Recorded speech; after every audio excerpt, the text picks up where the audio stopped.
Oh, hi, good afternoon. I've bought a Daily Mail, mostly because today I do look a bit like a Daily Mail reader. But first, let's look at this one. Government blowing 270 million a year on an army of 6,500 spin doctors. Labour is being urged to slash the 6,500 strong army of government spin doctors instead of cutting public services. Oh, good morning. Welcome to Shtart the Week with Geoff. Yes, I've lost a tooth. It's a bit embarrassing, isn't it? But there's not much I can do about it. Basically, I had a root canal when I was at university, and it finally fell out about 18 months ago, and my fake tooth gave up the other day whilst eating bacon. I absolutely hate not having my tooth in. It makes me feel like I'm not quite human, but I'm not going to let it stop me, because not all visibilities are divisible, and that's my visibility today. So let's see how many people unsubscribe because Geoff's lost a tooth. What I actually want to do, I'm not reading the Daily Mail today, what I actually want to do for my start the week video is I want to start the week. I can't talk properly either. It's just, honestly, it's shocking. It happened, and then basically I was like, right, that's it, we're going to the pub. So we went to the pub. So let's start the week. I've got 1, 2, 3, 4, 5, 6, 7, 8, 9, 10, 11 articles I want to look at just from BBC News today. BBC. So we're going to look at the BBC News. I'm just going to close all these tabs because no, I'm not buying a Nissan Primera estate from Sittingbourne. Cool though it looks, because I can't be bothered to go down to Sittingbourne. Let's take a look. Let's actually start the week, shall we, with these 10 articles. So first up, I want to talk about this one, which is from Cornwall. Right, if I full screen that, then I can show you.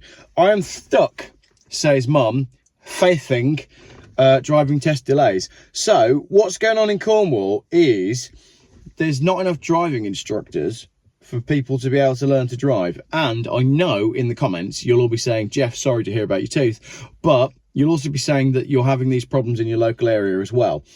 There's major issues with getting people on the road. There's major issues when they're on the road. Today we've been running around today, so many closed roads, it's just ridiculous. And one of them was Trent, and they've got a big hole in the middle of the road. Nobody there, nobody working, nobody doing anything. It's just a bit of a joke. So this is driving instructors and examiners. Calls have been made for additional driving examiners to be recruited in West Cornwall, so more tests can be provided. The test centre in Penzance has been closed since April for maintenance and has only operated for 2 days a week since the pandemic.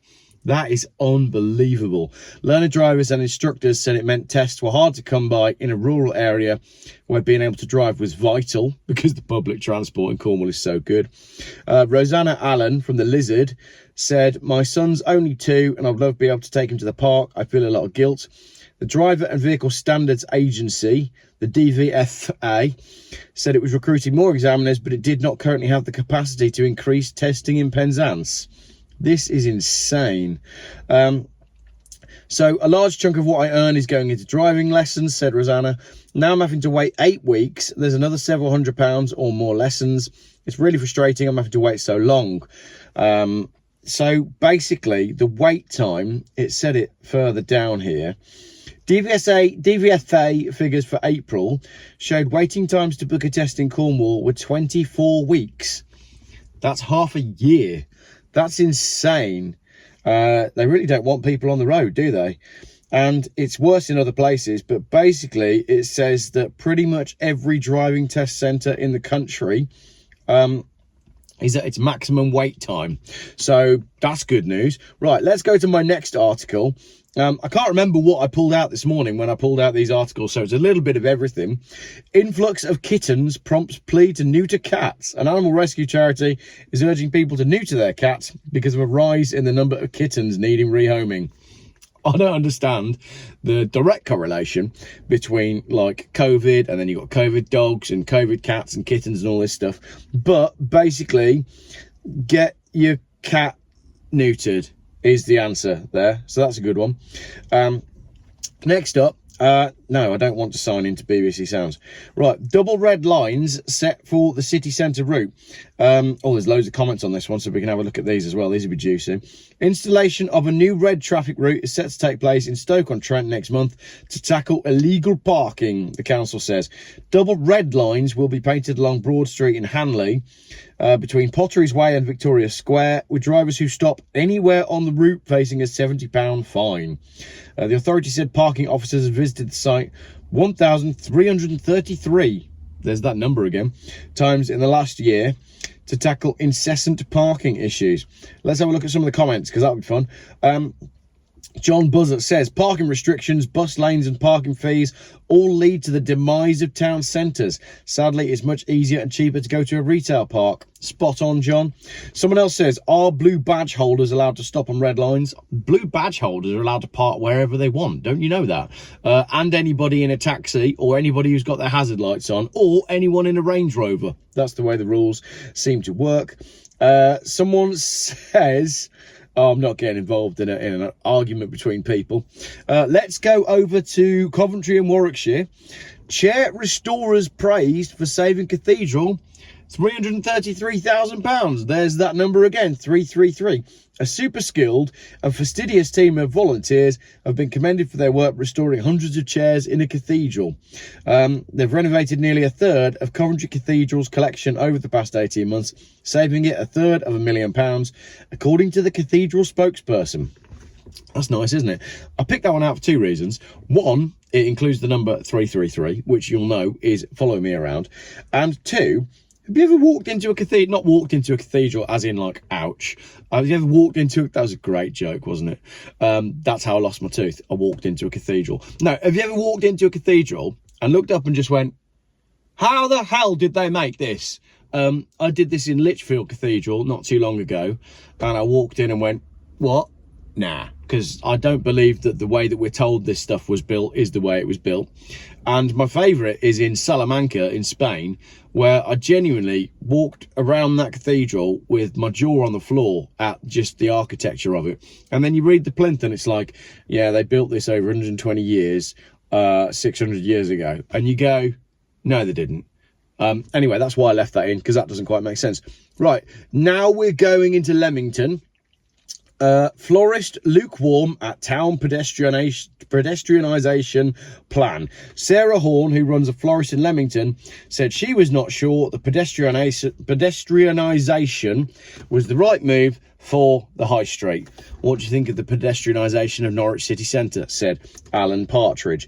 But basically, we've got red lines going up to stop people going into the town centre over there.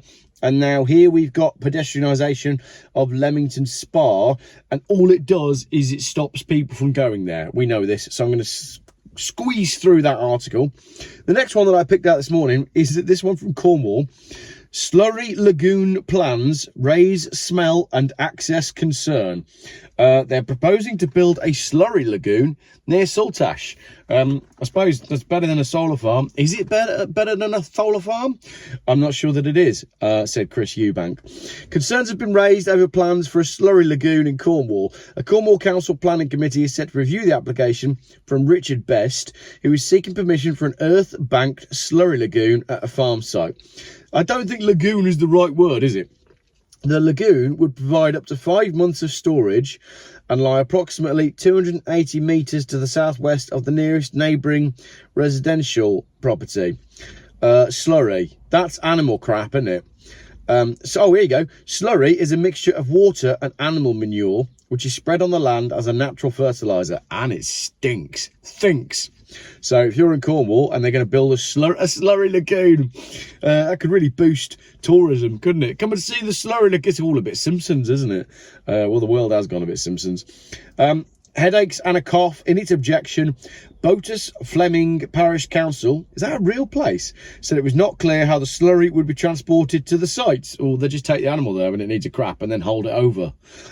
The land is just off the A388, but concerns about large tankers driving down narrow rural roads full of shit, locally used by walkers, horse riders and other motorists, were raised by the council. It added residents currently suffer from the stench of slurry across the wider farming site. They suffer headaches and coughs from the air pollution that is generated around their homes. Their eyes sting, and they have good reasons to fear the long-term consequences for their health. I'm not sure I'd be too happy if someone was proposing a slurry lake lagoon near my house. But I look forward to visiting that. And more on this story. Warning as slurry pollutes stream near beach. That's from the 8th of April. And another one. February, cows rescued from slurry pit in Cornwall. And another one from February, Shetland pony rescued from a slurry pit. So slurry pits, no, they're a bad idea. Right, where are we going now? Berkshire. People urged to sign up for nuclear site alerts. This is a good one that caught my eye this morning.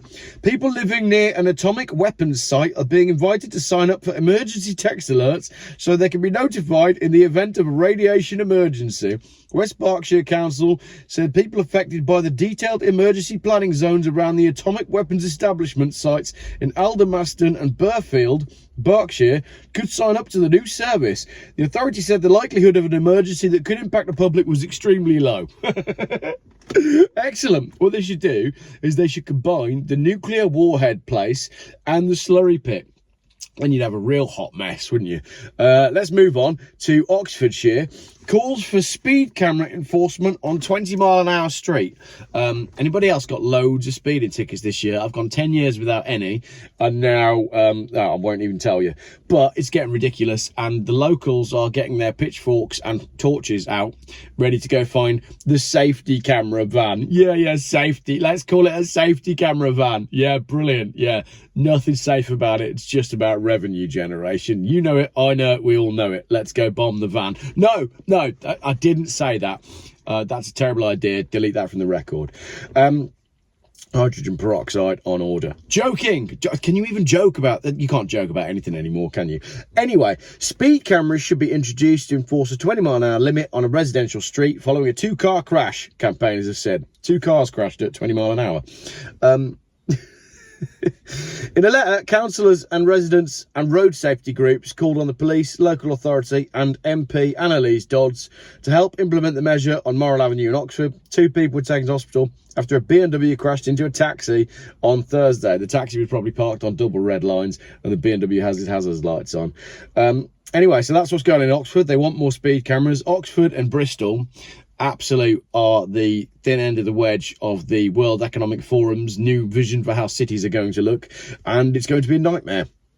Let's move on to Sussex. Consultation begins on plans for a national park. Sadly not the Malvern Hills connecting with the Wye Valley. People are invited to have their say on priorities and targets for the South Downs National Park. The consultation, which got underway on Monday, is to help establish what the park does over the next 5 years. I'm not going to spend any more time on that. Go and have a look if you're in the area. The national park has 113,000 residents, millions of people living around it, and they want to turn it into a national park.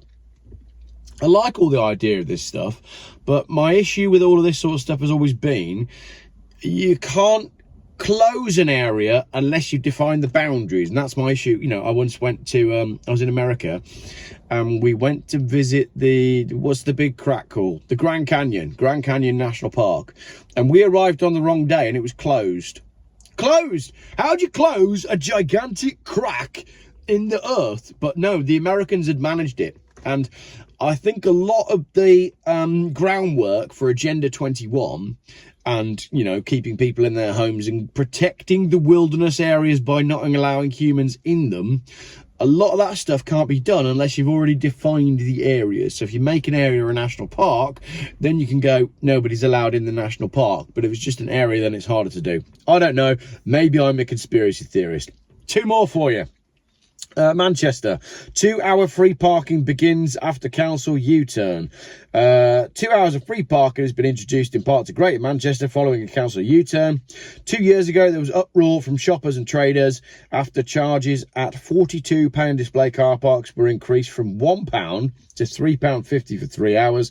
However, motorists voted with their wheels, and visits to one car park in Ashton-under-Lyne fell by 20%, with shops seeing their takings collapse. Make note, other councils, this is what happens. So it all led to a change of heart, and a revised 2-hour charge-free period now applies to all Tameside council-run car parks from Monday to Saturday before 6. Basically, every town centre in the UK is dying right now, and free parking would be a welcome help for businesses and communities, because then the town would be more alive. That's it. Right, last one. Fire breaks out at fish and chips shop. I've really saved this one because I want to question the grammar in the title. Is it a fish and chips shop, or is it a fish and chip shop? I would call it a fish and chip shop. I would have written fire breaks out at fish and chip shop. But I don't know. You tell me. Fish and chips plural. You're going to order more than one, but then do they sell that? You know, they sell more than one fish as well, don't they? Fishes and chip. You don't order fish and chips. But that was in Staffordshire, and people were urged to avoid the area. Likewise, you should avoid the area if there's a slurry lagoon. Slurry lagoon. Oh, my tooth looks ridiculous. I hate it. Avoid the area if there's a slurry lagoon or a fish and chip fire or any atomic testing or double red lines. Right, that's it for today's video. I'm hopefully going to get my tooth repaired later in the week. I'm also getting my wife's BMW repaired later in the week, and you all said you wanted to see a video on that. The motorhome is coming together quite nicely. You might be seeing that later in the week. What else? Oh yeah, if you want Mrs. Geoff's Hillman Mink, she's decided she's not actually that bothered about it after all. And the link is in the pinned comment. Get yourself involved on that one. Also got a very fast Saab that my friend Piers came to look at the weekend, but I can't imagine he's going to buy it. So you can maybe have that as well. Thank you very much for watching. Any dentists, do send me an email.